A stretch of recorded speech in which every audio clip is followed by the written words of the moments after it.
नमस्कार, आदाब, सत श्री अकाल, जय सिया राम।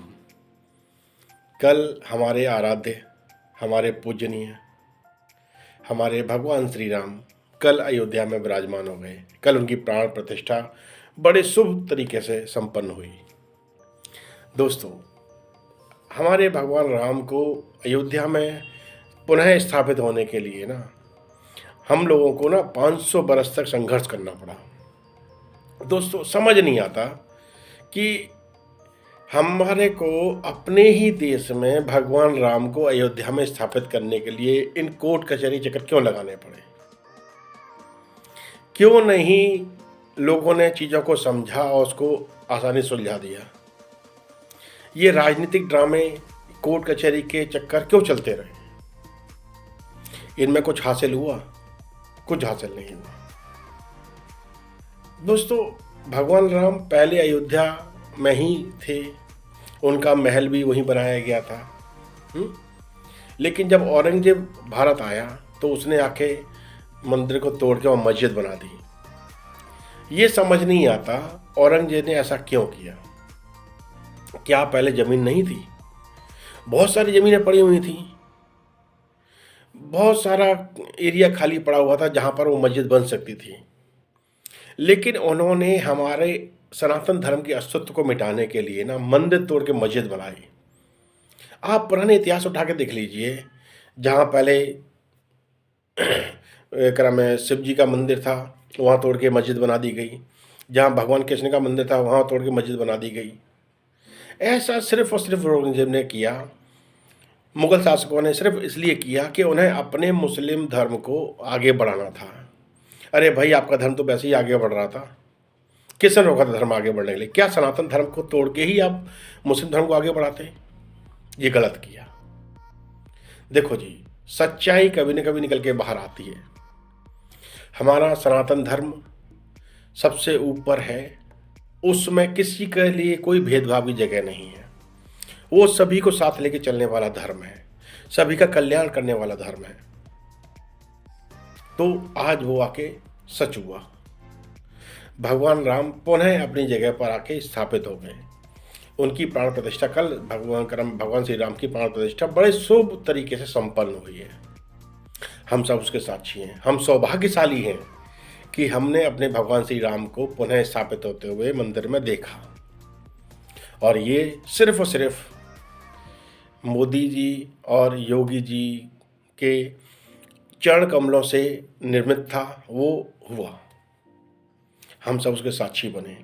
दोस्तों, अगर ये जो कर सकते थे तो इसी इनके शासनकाल में हो सकता था, अन्यथा कोई भी इस चीज़ को संपन्न नहीं कर सकता था। क्योंकि सबके अंदर राजगद्दी की लालसा है। ये दो प्राणी ऐसे हैं, ये दो शख्सियत ऐसी हैं जो सिर्फ और सिर्फ लोगों कल्याण के लिए, धर्म के, सनातन धर्म को आगे बढ़ाने के लिए आगे बढ़ के आके इन्होंने सारी चीज़ों को उजागर किया है। एक कमान संभाली है। ऐसा नहीं है कि ये मुस्लिम विरोधी हैं या किसी और धर्म के विरोधी हैं, सिख धर्म के विरोधी, ऐसा नहीं है। ये लोग हर धर्म को मानते हैं, समझते हैं और सबकी इज्जत करते हैं। सनातन धर्म यही सिखाता है, सभी अपने धर्म को पालन करें, कोई दिक्कत नहीं है, सभी धर्म का पालन करें, लेकिन शिष्टाचार तरीके से, आपस में प्यार भावना से। हर को अपने धर्म को मानने का अधिकार है और सभी मानते हैं, लेकिन कुछ एक लोग हैं जो इस चीज़ को ना धार्मिक बढ़ावा देते हैं। ये गलत है। हमें बहुत खुशी है कि हमारे श्री राम अपने अयोध्या मंदिर में विराजमान हो चुके हैं। आप सभी जाके उनके दर्शन कीजिए और भगवान श्री राम से कुछ सीखिए। भगवान श्री राम मर्यादा पुरुषोत्तम ऐसे ही नहीं पढ़े, उन्होंने वो सारी चीज़ों के सिद्धांत को फॉलो किया। वो एक मिसाल है। उनके अंदर विनम्रता है, उनके अंदर सहनशीलता है, उनके अंदर प्रेम भावना है, उनके अंदर त्याग भावना है। त्याग भावना से जुड़ी आपको कहानी सुनाते हैं। आपको याद है भगवान श्री राम को वनवास क्यों मिला? क्या कैकेयी माता ने सीधा राम जी को वनवास दे दिया, या उनकी जो दासी थी मंत्रा के कहने पर उन्होंने राम जी को वनवास दे दिया? इसके पीछे एक रहस्यमय कहानी है। जब भगवान श्री राम बचपन में जब गुरुकुल जा रहे थे, विश्वामित्र में उनको विश्वामित्र जी लेके जा रहे थे, उसके पीछे कारण था कि राक्षसों का विनाशकारी जो चीज़ें चल रही थी वो बहुत बढ़ चुकी थी, उनके अत्याचार बहुत बढ़ चुके थे। उनको कम करने का साधन सिर्फ और सिर्फ भगवान श्री राम थे, लक्ष्मण जी थे। जब उनको लेके जा रहे थे ना, तो जब राम जी ने राक्षसों का संहार करना शुरू किया, तभी से उन्होंने डिसाइड किया, तभी से उन्होंने अपने दिमाग में बैठाया चीज़ें, अपना एक लक्ष्य बनाया, नहीं, हमें पूरे संसार से ना बुराइयों को मिटाना है। इसके लिए जो कुछ करना पड़े हम करेंगे। तो उन्होंने वहाँ पर गुरुकुल में शिक्षा ली, राक्षसों का संहार किया, फिर वापस आए। जब वो थोड़े से वयस्क हुए, बड़े हुए, तो दशरथ जी भी बुढ़ापे की तरफ जा रहे थे। तो उन्होंने लक्ष्मण जी के क्या नाम है, रामचंद्र जी का राज तिलक की तैयारी की। उन्होंने कैकेयी माता को बताया कि अब हम बूढ़े हो रहे हैं, हमें अब अपनी राजगद्दी त्याग के ना अपने युवराज रामचंद्र जी को ना गद्दी दे देनी चाहिए, वो शासन को संभालेंगे।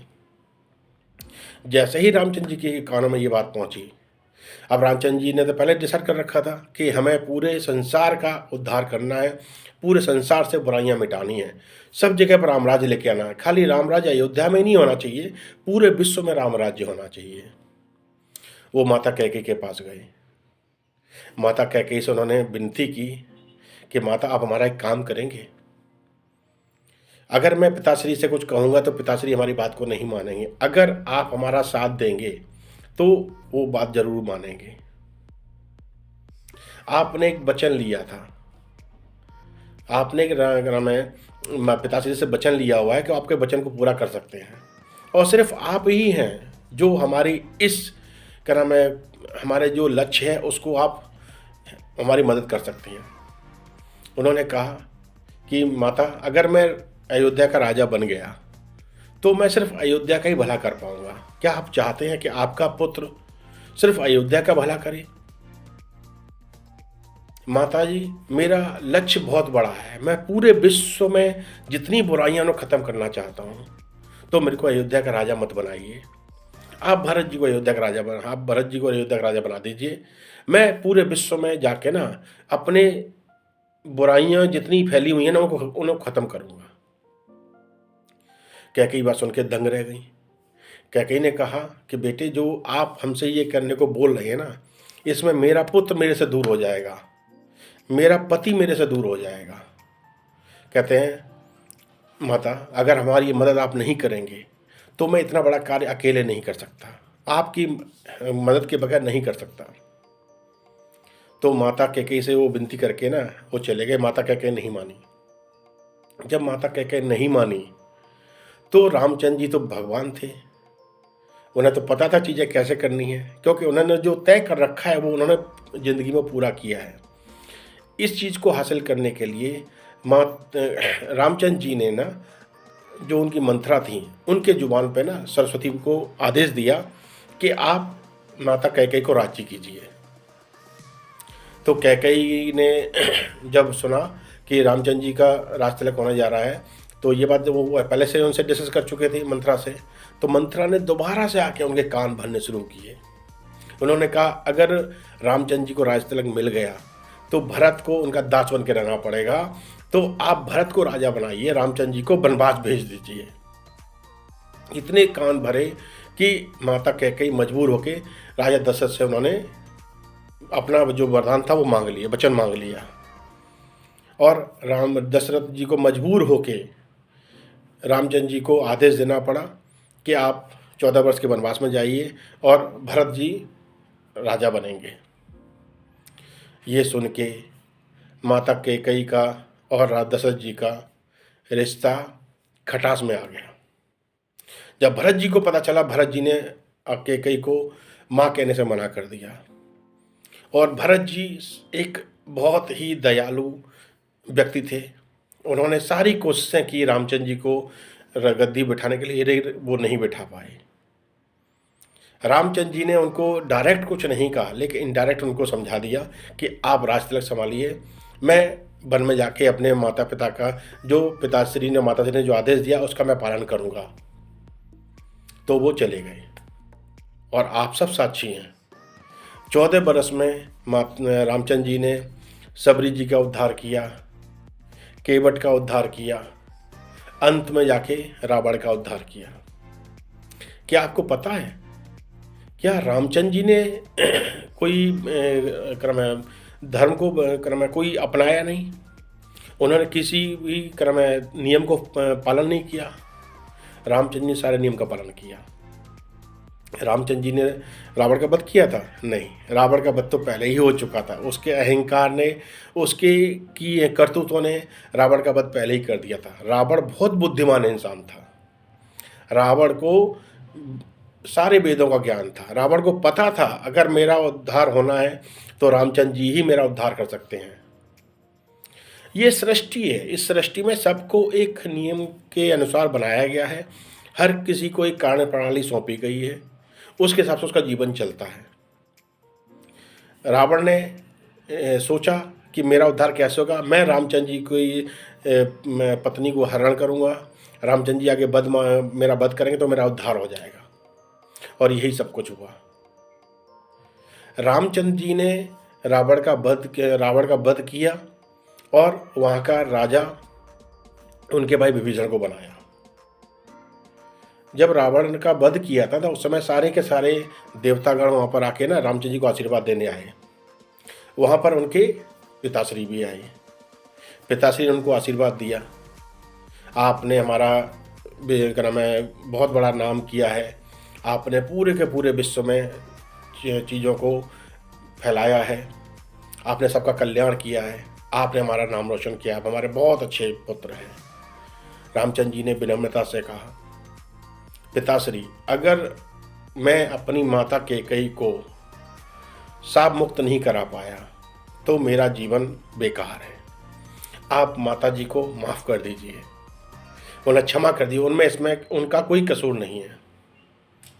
तो दशरथ जी ने खुश होकर कहा कि बेटे, तुम जितने दयालु हो ना, आपकी दयालुता को देखते हुए मैंने कैकेयी को माफ़ कर दिया।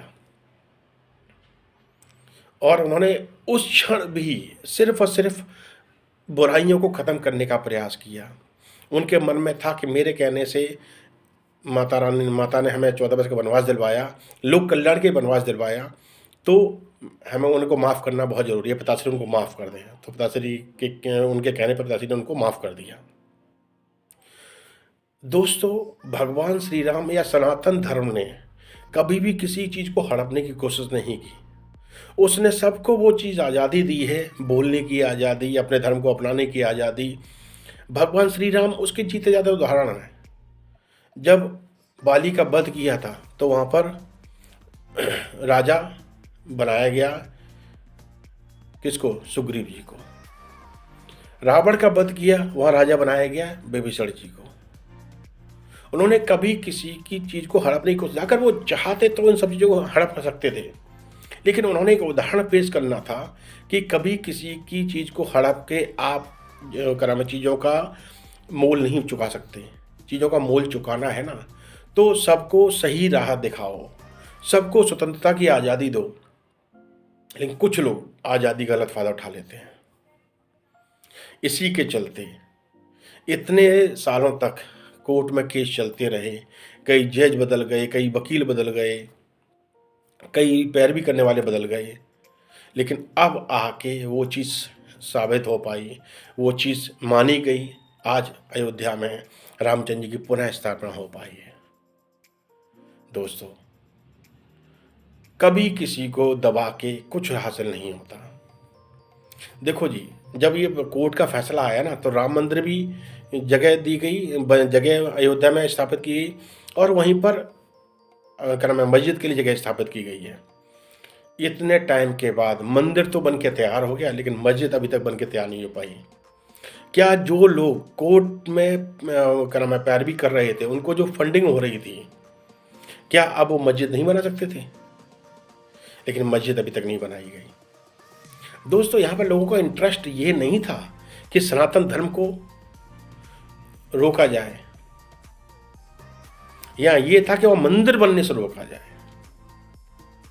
मंदिर नहीं बनना चाहिए, लेकिन जो ऊपर वाला चाहता है वही चीज़ होती है। आज सब कुछ साक्ष्य है सामने। मंदिर बन गया, भगवान राम की स्थापना हो गई, प्राण प्रतिष्ठा हो गई, बड़े उल्लास के साथ प्राण प्रतिष्ठा हुई है।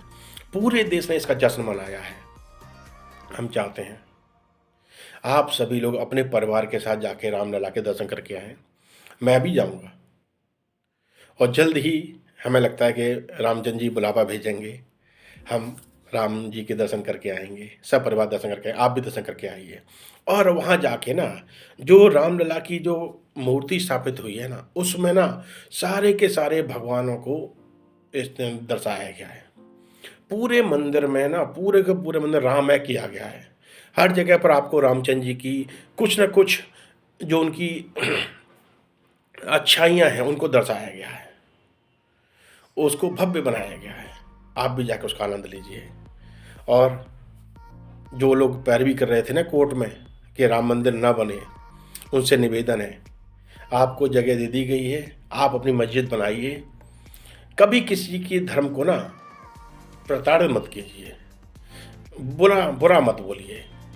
सभी को अपने धर्म को आगे बढ़ाने की आज़ादी है, सभी को कुछ भी कहने की आज़ादी है, लेकिन गलत मत बोलिए किसी के लिए। किसी के बारे में गलत बोलना सरासर अन्याय है। भाईचारे को आगे बढ़ाइए, सभी के साथ घुल मिल के रहिए, और जो हमारे पूर्वजों ने जो सनातन धर्म ने शिक्षाएं दी हैं ना, उनको अपनाइए। उसमें बहुत सारी अच्छाइयाँ हैं जो आपको ज़िंदगी में आगे बढ़ाएंगी, ज़िंदगी में लोगों में समन्वय बिठाएंगी।